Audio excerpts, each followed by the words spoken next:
Welcome to the Age of Fission radio show with your host, Lonnie Clark. We stand together and accept that we now live in a world transformed by Fukushima. From 8 a.m. to 9 a.m. Pacific Standard Time here on UCY.TV radio. We relentlessly engage every ear that listens. We expose and confront the complete lack of accountability for the nuclear industry. Consider social engineering programs who view our bodies, minds, and souls as assets on a balance sheet. We discuss vital current issues, interview activists, and engage our audience in an effort to allow all voices to be heard. The Age of Vision radio show creates a venue that all will choose. We encourage our listeners to reclaim their power and their courage to take action and save our planet from the ravages of greed and indifference. Our actions matter. Every voice matters. We remind our listeners that happiness is resistance.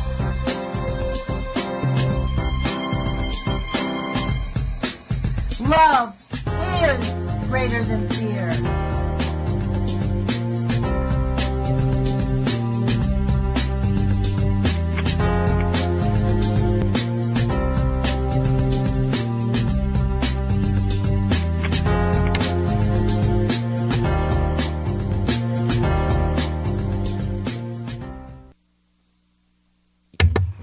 Good morning, UCY.TV radio listeners. This is Lonnie Clark with the Age of Fission radio show. I want to thank our listeners from KEPW.org, FM station in Eugene, Oregon. I really appreciate you carrying our show. Today is Friday, April 27th, 2018. And honestly, I haven't even peeked out. I think it's kind of gray outside. I hope it's a good day. The weather's been really beautiful, of course. Since we have blue skies, we now get lines in the sky, too. So who knows what the weather really would be. But we want to thank you for joining us. It's Friday. This is kind of our review week. Jerome Hebert, my co-host, is with me on the air. Hi, Jerome. Thanks for joining us. Good morning, Lonnie, and good morning, radio listeners. Yeah. We've had quite a week. You know, yesterday was the marking of 32 years since Chernobyl has become a magnificent disaster. Let's just put it to you that way. They are installing the largest steel structure over Chernobyl once again because the sarcophagus that the Russians had put over Chernobyl has collapsed, or has, a few years ago it collapsed. So now they've built the largest steel structure ever on the planet of the Earth covering up Chernobyl in the hopes that will be okay for 50 years. God. Yeah.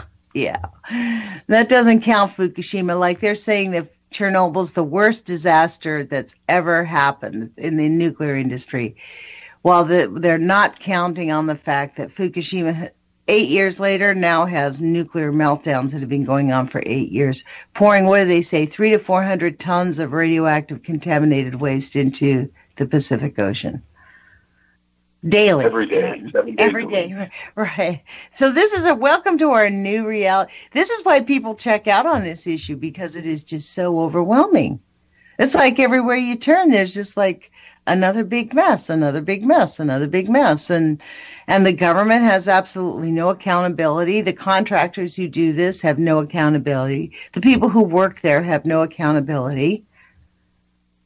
It's beyond comprehension that we are allowing it. Yeah. It's like the housekeeping department, I think it was at Prairie Nuclear Facility in Minnesota, found when they were doing a fitness, they call it a fitness to operate test, where they do an on-site test for drugs and alcohol for employees. And they found one of those cheetah pee tests, fake fake penises with the little bladder and all, and a heater, and so basically they're just faking their drug tests. So the operators are stoned, obviously, or on other drugs. And I don't think twice about people who do drugs, but I would not want somebody stoned running a power plant, a nuclear power plant. That's just silly. I mean, you wouldn't want people smoking pot before they go to work at a nuclear power plant? Not even pot? Not even pot. Yeah, no. I think I'm with you on that one, too. 100% of your judgment ability right there ready to go when you're in one of those plants, Yeah, I think I'm with you 100%, because really the thing is, they're so poorly built, you never know when it's going to fall apart. That's the problem. And they are poorly built, you're right.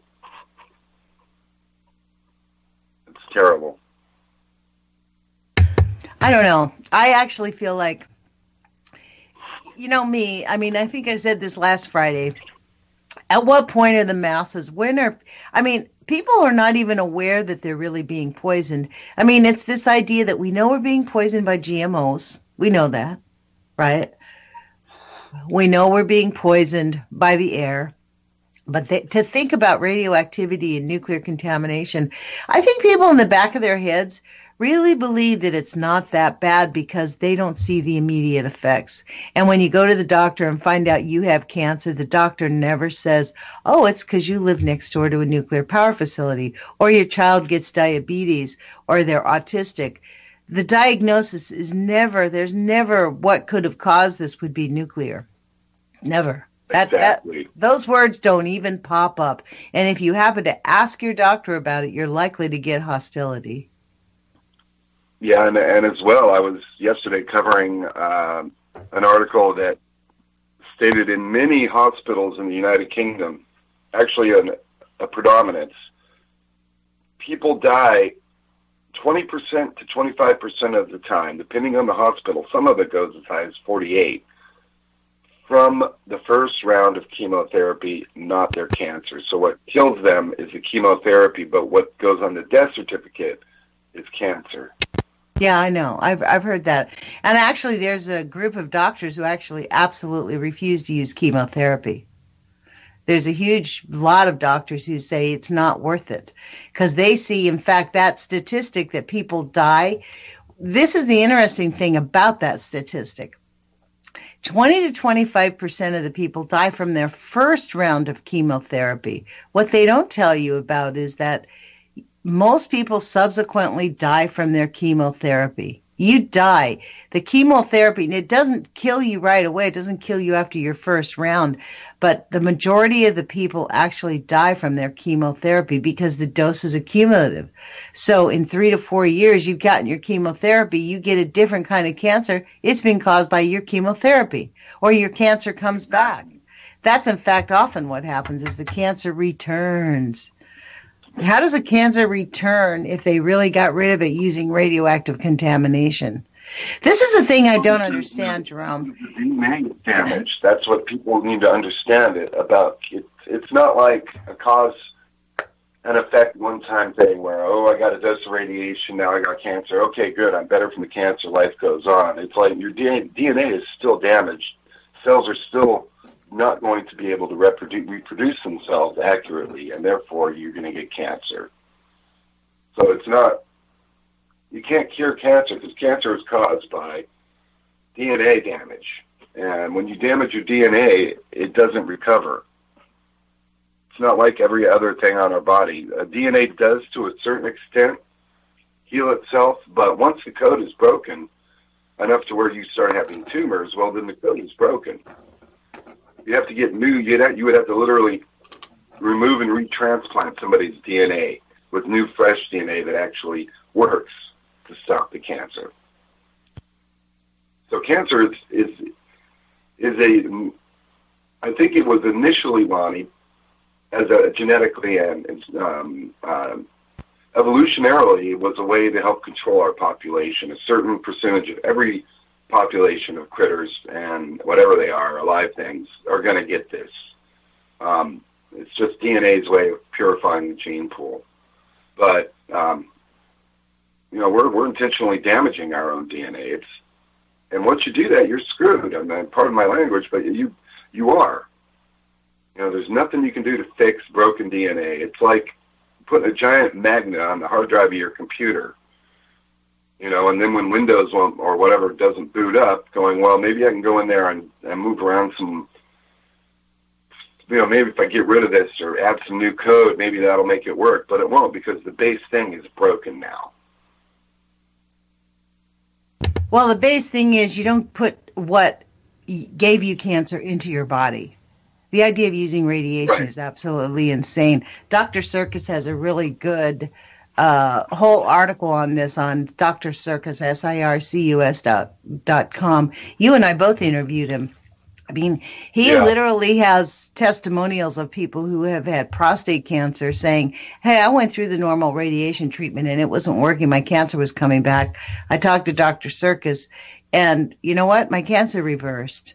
And it seems like a miracle. But these are actually, the thing is, the tools that Western medicine, especially the AMA, is using are tools to keep people sick. They're not tools to cure. That's the thing to understand. The AMA has no interest in curing diseases. They want to manage them because it's profitable. I mean, think of this nuclear industry, Jerome, how they can lie with impunity. They actually get encouraged, like their profit is by lying and cheating because they get these deadlines. The government gives them these salacious incentives to finish the work on time. So instead, like Mr. Truth told us, they rushed it. Jimmy rigged this nuclear power plant. So there was a difference between 1% paid or 2% interest paid. And so the company didn't want to have to spend that money, right? I mean, it was really, they wanted to make the extra money. That's kind of the reverse. They wanted to make the extra money. So they're getting incentivized to lie to us. And the profit for them is in lying. And then when the people get sick, the doctors lie. The doctors have been brainwashed and really hyper-conditioned to not even consider radioactivity as part of a concern because there have been no medical studies because the IAEA controls all the medical studies, to be honest. And that is really where it's at. The IAEA, the International Atomic Energy Agency, really is at the root of the evil, in my view. Yeah, all of these alphabet soup agencies in our governments, though the initial idea for them was great, have evolved into evil, every single one of them. You go right down the list and you find that there's abuse of power, there's lying, there's cheating. It just so happens with the nuclear stuff, that creates issues that last for generations and generations. Well, it also really creates a war that is undisclosed. I was listening to Jeremy Scahill yesterday on The Intercept on his podcast. Well, highly recommend theintercept.com too. That is with Jeremy Scahill. They have weekly podcasts. They have stories. But he was talking about how, I think he said, what year was it? That the oversight of the CIA in 1947 or 57, they changed the rules. There used to be a lot of heavy-handed oversight, but then after that time, they basically created their own little internal government. The Congress passed a law that said they were not accountable to anybody. So since then, they have not been accountable to anybody. And they have not, but they are accountable to somebody. Okay, keep that in mind, that they are ultimately accountable to somebody. Somebody's in charge of all this. There is a bigger mind making these decisions behind the scenes. The decisions, for instance, to use sub-quality fuel elements, MOX fuel elements. And by the way, that's what was running in the Fukushima reactor when it blew up, in Japanese reactors. The French are building subpar fuel elements, nuclear fuel elements, and faking the quality control information on them. And here we go again. Incentivized to lie. Exactly. Right. And the Japanese take these fuel bundles and they go, okay then. And of course, TEPCO and the other electric companies, what they're doing is they're doing a risk to benefit estimate is what they're doing. They're going, well, what is the chance that this fuel assembly, let's say it fails catastrophically, the half of the channels rupture and the fuel gets out into the water or into the steam environment. What are the chances that is going to create a core meltdown? And they go, well, it may burn up a little spot in the core, but nah, it's not going to cause a catastrophic meltdown. So we're not going to spend the $40 million to figure out how to do a MOX fuel bundle right in this instance. And the power companies are certainly not going to pay us the extra that it's going to take to build this fuel bundle correctly. And the reason is because their customers, you and I, Lonnie, are not going to pay $500 a month for electricity, even though that's what it's worth.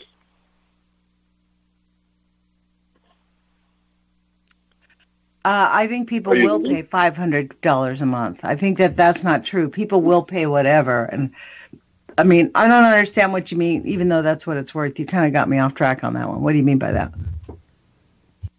Electricity is the most precious commodity we have. Think about it. You couldn't do your job without electricity. I couldn't do mine.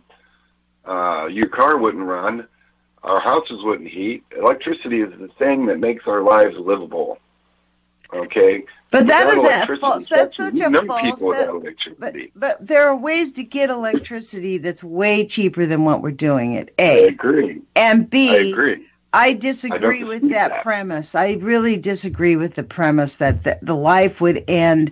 Our culture, the things that we do, but a lot of the work that we do would just change. But we could do it without electricity. I mean, we could generate electricity from the wind, from the sun. We don't need nuclear power. We don't actually need. There's a lot of things that we could do without. I mean, we could change this. And in fact, when this all comes to a head and collapses, we will see. We're going to have mass death, but we're going to have a lot of people who will survive, and we're going to figure it out. Because humanity does not need electricity. We don't need this modern age. This is part of my issue here. In fact, last night I did a YouTube video for the first time in quite a while.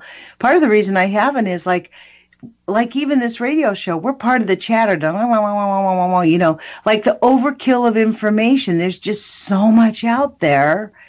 How do you know what's real? How do you know what's based on facts and reality?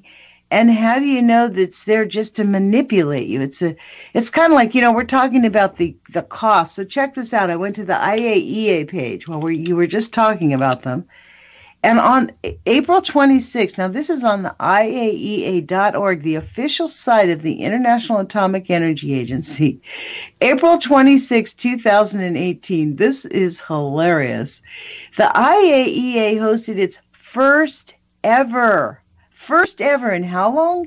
Technical meeting on nuclear power cost estimation in Vienna. Now, how long have they? Vienna? In Vienna. Vienna is their what do you call their home? That's where they live, in Vienna. That's where Kevin Blanch went to Vienna. He protested in Vienna.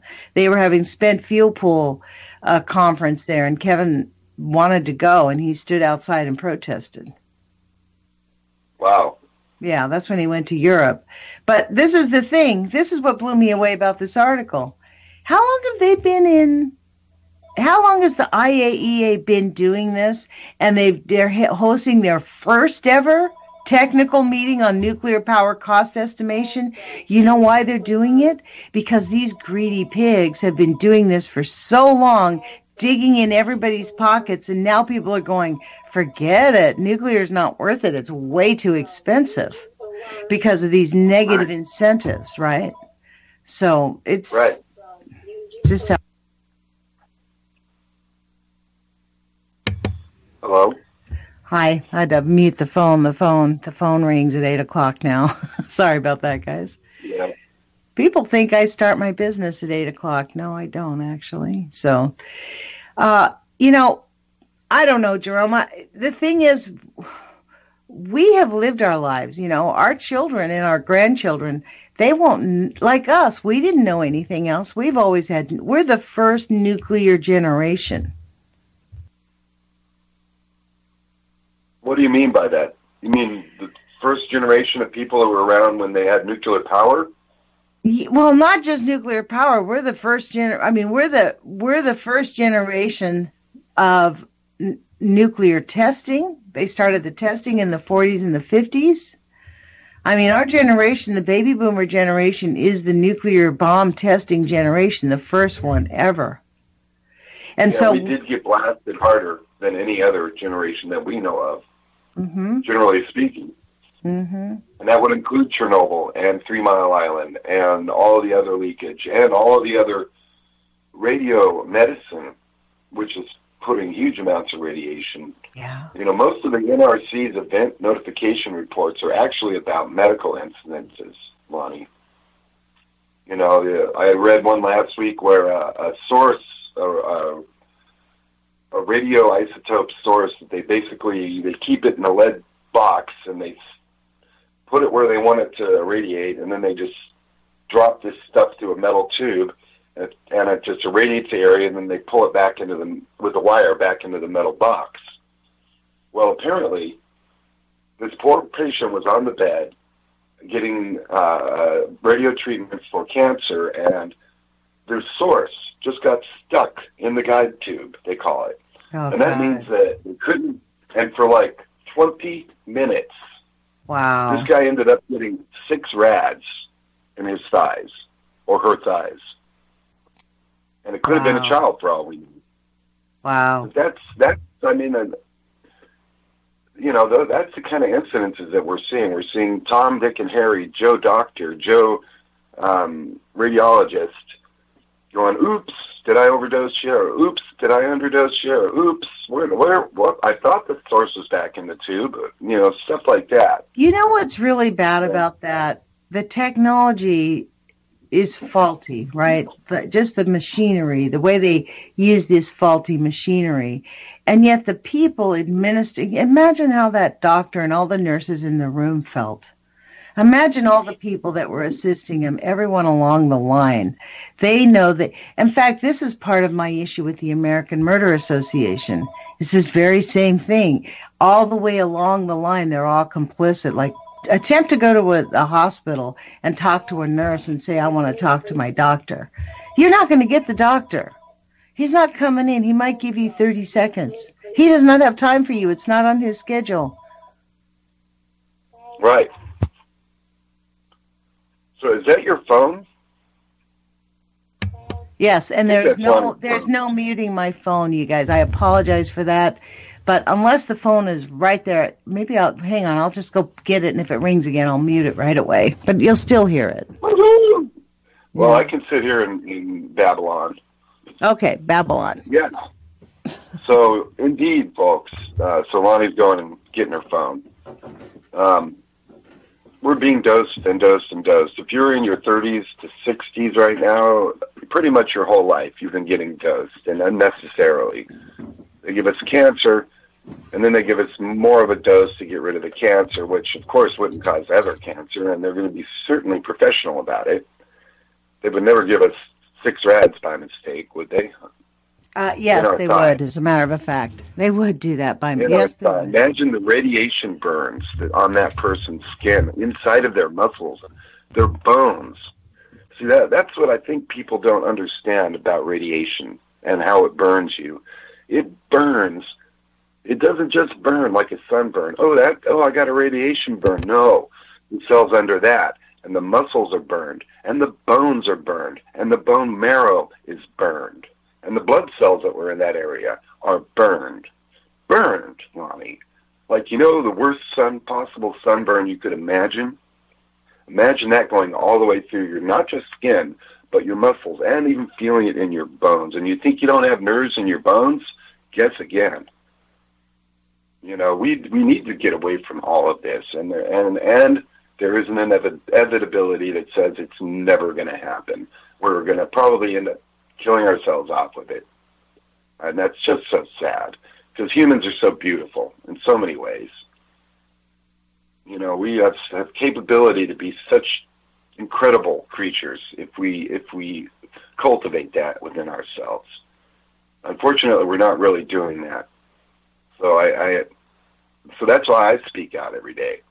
It's because it's important not to give up, Lonnie. It's important to do the right thing because it's just the right thing to do.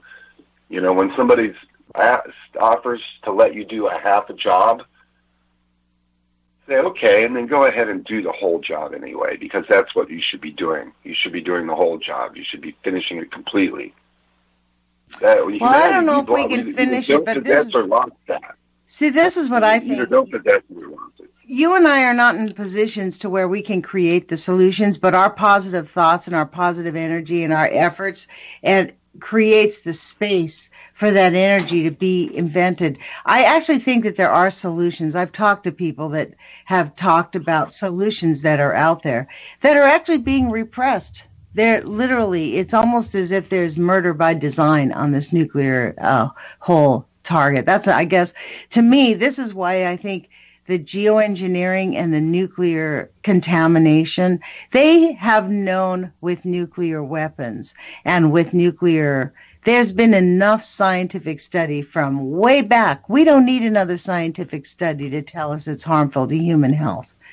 What we need is honest answers. Like the doctors in Japan are now not allowed to really diagnose their patients from Fukushima with cancer. They're being told, you know, it's other things, or the parents are being told it's stress.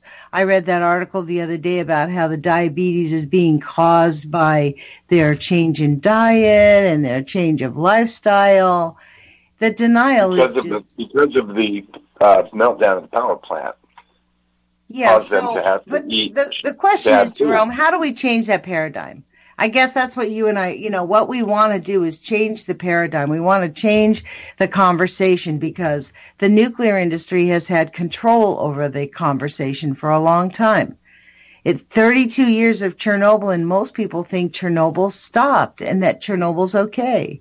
We had 3 Mile Island very recently, last month, right? So, I mean, we've got Fukushima's not stopped. 3 Mile Island, not stopped. Chernobyl, not stopped. You know, when they had the nuclear meltdown in Santa Susana, you know what they did? It wasn't a China syndrome. It was a real nuclear meltdown. They released the radioactivity all over Simi Valley, all over Los Angeles. And people, and the people who were making movies and all that stuff out there, all those people died of cancer. And then it was blamed on them smoking cigarettes and their raucous lifestyle of drinking and carousing. Exactly. Yeah, it's time for that paradigm to end, though. I think it's really, really time to end. I think it's got to stop. We have got to take time. They're going bankrupt. The guys that are building these plants are going bankrupt, and they're too expensive to run anymore because of all the regulation and because of the danger level. So the fact that they're too expensive to run, your dollar per kilowatt hour energy matrix changes, and so all of a sudden it doesn't become profitable, and it becomes actually a burden because now we're stuck with the spent fuel from all these years and years and years. There's over 1 million pounds of spent fuel, or what was it? God, it was so many tons of spent fuel at San Onofre. I was blown away by it. There are still huge pools of radiated fuel sitting at the Hanford site that they haven't done anything with. You know, so there's tons and tons of this stuff around that we haven't even got any idea how to deal with, and seemingly there isn't a will on the part of the government to figure something out.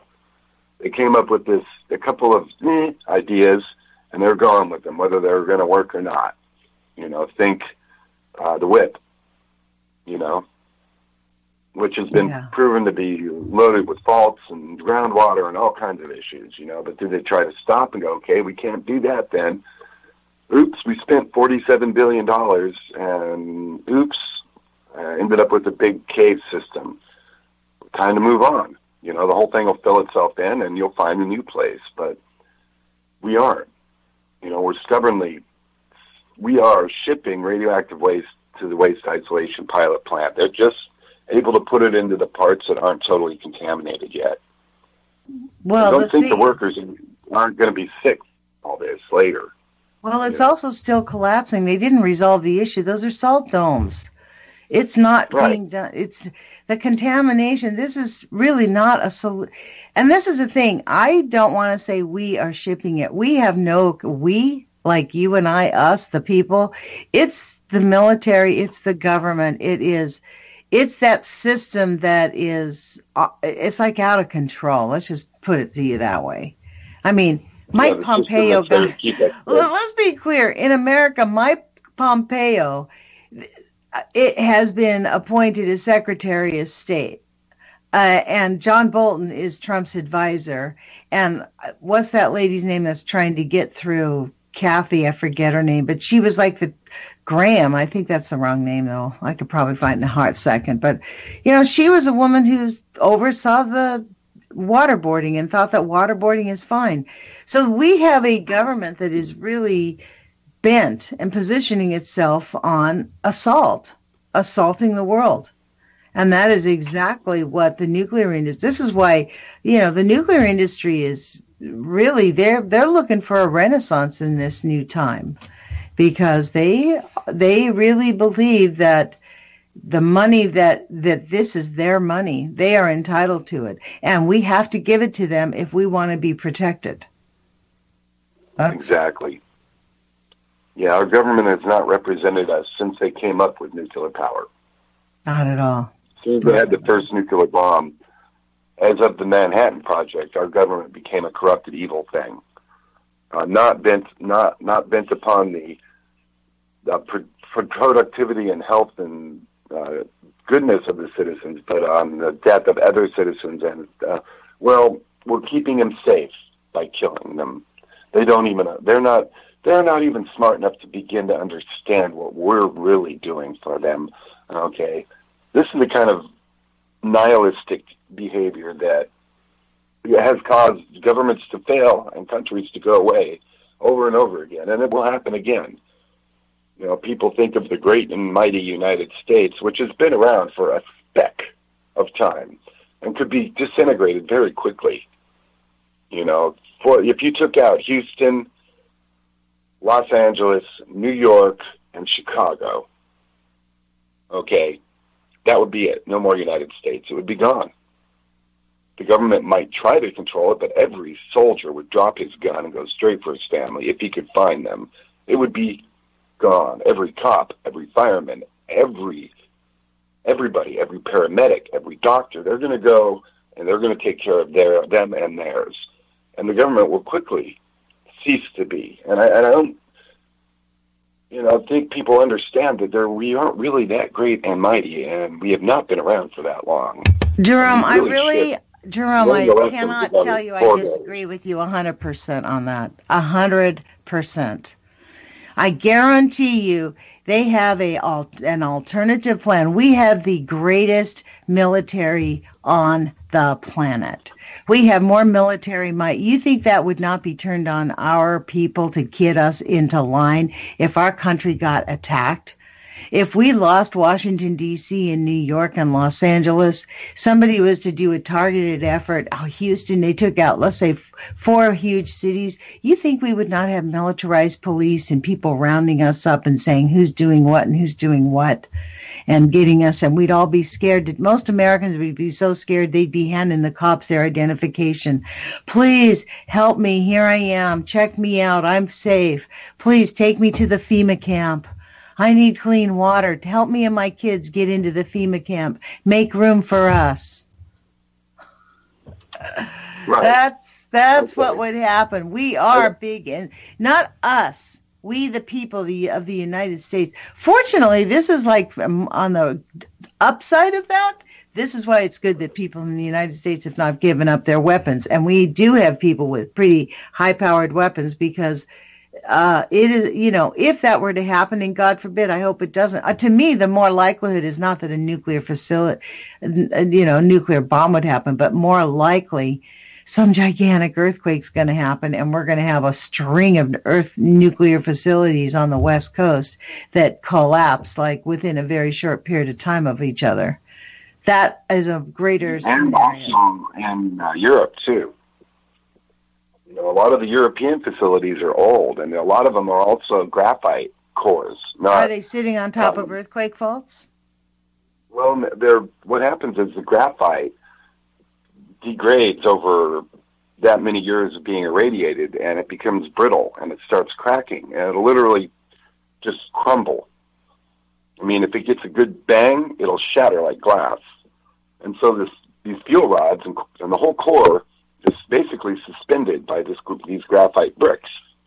And if the graphite bricks just shatter, if there's a small earthquake even, the one in Ireland right now, or Scotland, they inspected it and they found the bricks were cracked, and even a design-based earthquake, one that this facility was designed to be able to handle, could very well cause the core to completely, basically turn into a pile of dust with the fuel rods and everything right in there, and there would be no way to get control rods in. The reaction would continue.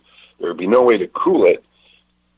The reaction would get, I don't know if it would get super critical, but it would get enough to have another Chernobyl incident very quickly. And boom, and there you go.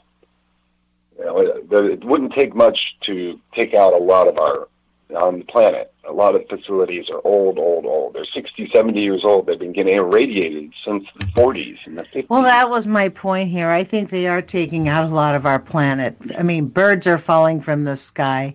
Animals are dying. Mass animal deaths are happening. Cancer rates among human children is the number one cause of death of children in the United States. I mean, it is taking us out. I mean, the thing is, this is an undeclared war. This is undeclared, but the death rate is just as bad. It seems like it, huh? Sure does. But I just can't understand why that would happen. There has to be some kind of a bigger thing going on behind it. Why? Who's at war with us, and why? I mean, to me, it's pretty evident they want to cull the population. I mean, that's, they want to whack down the human population. They're using us as lab rats. They get to experiment on us.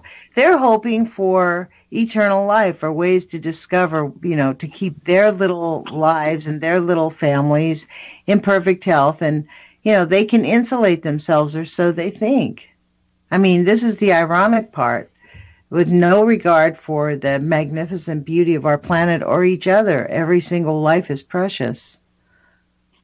Yes, every single life is precious. But what the nature of life on Earth is that the reason that every single life is so precious is because they are so easily extinguished. Yeah. You go from alive to dead just like that. Boom, it's done. And once you're there, that's it. So yeah, life is precious. We only have one round, Lonnie, that we know of. Well, you can have all the faith in the world too. Well, you can have all the faith in the world that you're going to heaven, or you'll be reborn, or your spirit lives on, but you don't really know. You don't really know. At the moment of your death, you don't know. And then you're dead. And who knows? And then who knows? It could just be like going under anesthesia. I don't know if you've ever done that, but when they did this back operation on me, you guys are putting me under, and the next thing I know, I'm waking up in a recovery room going, what happened? Oh, yeah. You went under, and I was just gone for hours and hours. There's nothing. Yeah, that's exactly right. That's what happens in surgery. We have stories of people who have passed. There's mediums that see dead people. People that can talk to people who are stuck in between. I mean, we do know somewhat that there is something, that there's an energy force. Something happens after we pass. Our lives, we are really literally a spiritual being in a physical body. That Yeah. part we've been able to figure out, right? So the question is, how do we live to our greatest potential? How do we live to our fullest? That's what's being lost, is our humanity, our sense of love and humanity for each other. I think it's kind of sad the way it's people have just given up. You know, it's, and yet I have talked to people who say, look, I'm not giving up. I just can't, I'm not taught, I can't face dealing with it because there is nothing we can do. It's absolutely a big fat zero. We can jump up and down. Look at all Paul Gunter from Beyond Nuclear, Kevin Camps, Tom Carpenter. These are the people like Dr. Edward Gordon up in Canada. I mean, they've made substantial impact in helping stop the contamination. But have they been able to really change the culture of polluting for profit? No. I mean, really, no. There isn't a lot of will for that, Lonnie. I don't think there's a lot of awareness of it. People don't realize just how salacious the nuclear industry is in their lives. Like I said earlier, they're incentivized to cheat and to lie. They get incentives, like Mr. Truth told us, you know. They were beating a deadline. It was a difference in several $1 million to them one day. So why do our elected officials, why does the government create these types of salacious contracts incentivizing people to lie and cheat, especially after we see that that's the result that they're doing? It's one thing if it was just a few years. That is also human nature in some ways. You know, to take the easiest route to the end, you know, that's human nature. So it also does. Well, seem that's to be the lower. That's the lower part of human nature. But Jerome, there's two parts of human nature. Why do we have to encourage the lower part of human nature? Why can't we encourage the higher parts of human nature? And I'm with you on that, Lonnie. That's why I do what I do. That's why I'm this activist. Because I'm encouraging the higher parts of human nature. I'm trying to educate people and expand their awareness so that they're able to take action. That's, you know, and will it make a difference in the big picture? Will it stop anything? Will it stop them from fissioning a single fuel bundle? Probably not, but it doesn't matter. You know, my humanity insists that I at least try to educate people. Well, see, I think it does matter, and I think it will stop them. I think the force of all of us speaking out and doing this, the force of that will change them and change their minds about participating. It's like people that are slowly coming out of the nuclear industry who are saying, you know, I just don't feel that good about being told that I can't talk about this or being told that I need to change this. The problem is they have such power that they can control people's careers and keep them from getting hired even outside of the nuclear industry. Right. Yeah. And they can use infiltrate your social media. They can make your entire life miserable. Yeah. You know, they can go after your family. They can go after your kids. You know, you're, for instance, a worker at a nuclear plant, and you uncover some bad thing and report on it, and then all of a sudden your teenage daughter starts getting tons of people on all of her social media making up lies and stories and making her life miserable, and your son as well. He can't even go to Facebook anymore. I mean, the online bullying. Yeah. I mean, look, right, and at school. And well, no, you don't even have to work there. Look what happened to Glenn Woodford. Glenn Woodford was protesting outside of the Paducah processing plant, Paducah, Kentucky. He was at a social gathering, and somebody who was there casually came up to him and said, "I've heard about you," and basically threatened him and said, if you want you and your family want to be safe, you'll just stop doing that. And this was a person who worked there because that's his income. So it doesn't have to be the government, you know, the enforcers of the people who work there who feel threatened, kind of like in Germany. I mean, this is really the mindset. I honestly said this to Thomas Ackerman about 3 years ago, that World War II never ended. They just infiltrated the United States government.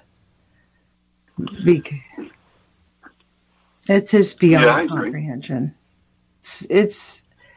I don't know. So then that's the question. How do we, will more facts matter? I mean, it's good to look at data charts, reading all these stories.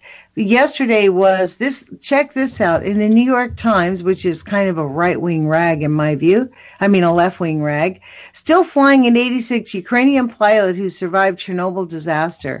Interestingly enough, that the Times decides to talk about a pilot, an 86-year-old man who now, but basically what this does as an unconscious level is let you think that, gosh, if the pilot could go in there and he's still okay, then it must not be that bad. So, get what I'm saying? There is no story about the ongoing medical disaster that's happening in Chernobyl, or the out of control wild animals that's in the Chernobyl area, or the radioactivity that is still emanating from it, or the collapse of the sarcophagus and the cost to the people of Russia of putting up the largest steel dome ever built in the history of humanity is over Chernobyl. Yeah. People should take a look at it. It's huge. It's thick. It's gigantic. It's huge. And they're crossing their fingers it's going to work. They don't know it's going to work. Well, one thing you can say about the Russians, when I was doing my investigation last week of where nuclear power plants are located on the planet, ironically enough, Russia really has no commercial nuclear industry at all. There are no, if you look at the map, I think it's on the IAEA's website of worldwide nuclear power, you look at Russia, and Russia is devoid of nuclear power plants. Commercial, they don't use nuclear power commercially. I think they might have one or two in the entire country, and it's huge. It's like bigger than the United States for sure.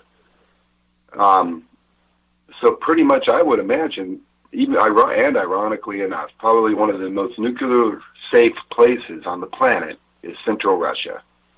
The central plains of Russia, probably background there is low, 0.01 microsieverts versus 0.10 microsieverts here, or 0.4 microsieverts in Colorado, on the Colorado Plateau. I've gotten as high as 0.6 in Denver, which is still a tiny dose, but it's for background, that's pretty high,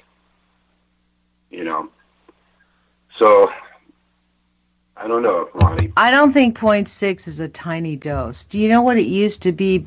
You know what the level was pre-Fukushima that was considered dangerous? What? It was considered 0.10. Microsieverts? Mm-hmm. Yes. Okay. And then Fukushima happened, and they changed it to 1. Then they changed it to 1.0. So it's actually, they have increased it. It basically went up by 26,000 times. The level that they allowed us to handle is exponentially, grotesquely worse. And we're only in year 8 of Fukushima, year 32 of Chernobyl. You know what I mean? And the untold amounts of years with other facilities that we have not really been told the truth of what's wrong. Check out Hanford, for example. And right. Every one of these, this is why this is a grave concern. I called Pete DeFazio's office. Louisa Hamachek and I are going to really start lobbying our local politicians to shut down the Columbia Generating Station. I called Pete DeFazio's office. They said I have to write a letter to request an appointment, because I said I'd like to talk to somebody in your office and show you some documentation. They said, well, you have to write a letter before you can get an appointment. Okay, so you can't call your congressman's office and say I'd like to make an appointment to come in. You have to write a letter, at least in ours. So that slows down the train. But, there is absolutely no consciousness of how completely dangerous Columbia Generating Station is. Louisa and I were talking about it. We both feel kind of like, I don't know, we've dropped the ball. We used to call the Bonneville Power Administration, who runs it. They won't answer our phone calls. They don't talk to you. They're, the activists that are actively engaged in this are not allowed to go in the building. I mean, and you were the one who said to me, you don't think they're going to close the Columbia Generating Station. Well, if it's not blowing up, probably they're going to try to keep it open. Do they have plans to close it? Well, it's mandated to close if it doesn't run a profit, and it's losing $500 million a year. Every single person who gets electricity from the Columbia Generating Station pays more money for their electricity because it's losing money. We have to pay to keep it open. Like my bill is about $60 a month higher because of the Columbia Generating Station. Is it? I didn't know that, because that's in Washington. We're in Oregon. We get 4% of our power comes from there. Holy mackerel. Yes. So, and the way they built the Columbia Generating Station, they built a consortium of utility companies. I think there are 59 of separate ones, 59 separate utility companies from all around the Northwest. And they all get electricity from a variety of sources, and they tied the Columbia Generating Station into as being one of them. And they're actually mandated to use it unless their local people say they don't want it. Right? Really? So, yes, there's been big pushes to try to get that to stop, but the utility boards won't stop doing it because they get a financial incentive to use the electricity. So we can have Louisa Hamachek on. She has been very active in getting, or Karen, not Karen Mercer. I forget her last name anyways, but there's two people that I've met in Oregon who have actually really been active in attempting to do this. And those two people are now, they're blocked from entering the Bonneville Power Administration building. They're told they can't go in there. Yes. So this is how it goes. And this is why people check out, because it's like brute force. This is when you said if we have these big catastrophes, we're going to be on our own. No, we are already militarized, and people don't even realize it. Attempt to get a nuclear power facility shut down. The military will come down your neck so hard. Oh, yeah. I agree. I mean, look what happened with the pipelines. Look what's going on. They're building pipelines all over, and there are water resistors. The Native American people have really, they are protesting. They're out there. They're trying to block them, but try is the key word in that effort. They are not blocking them. Anytime you try to do something means you're going to fail, and they are failing. Just like the anti-nuclears. They've been failing us because we haven't found the strategy that will stop this insanity. Maybe it's going to take mass deaths. What do you think? Yeah, that's exactly what it's going to take. All at once. We're already having mass deaths, but mass deaths all at once in a way that you can actually say, oh, cause and effect here, But, it's,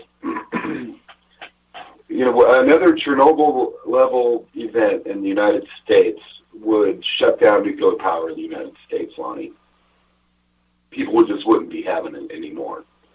If the Columbia Generating Station totally blew up, and slam-basted parts of Seattle and Portland, Oregon, and made, several hundred square miles of area out there uninhabitable for the next 10,000 years. I don't think you get it. No, that is not. That's not just what would happen. You don't understand what would happen. If something critical. I do understand what would happen, Lonnie. Come on. No, you know what would happen? Hanford would blow up. Hanford would blow up, and it's bye-bye North America. Bye-bye Northern Hemisphere. You underestimate what is there, Lonnie. I wasn't talking about Hanford. I'm talking about the Columbia Generating Station. No. If that reacted Hanford, in a Chernobyl-like way, it wouldn't take the rest of Hanford with me. It wouldn't. Yes, I know it wouldn't. Yes, I'm not even going to argue with you about it. Jerome, what would happen is nobody could get into the Hanford site to tend to those piles of contamination that need 24-hour maintenance.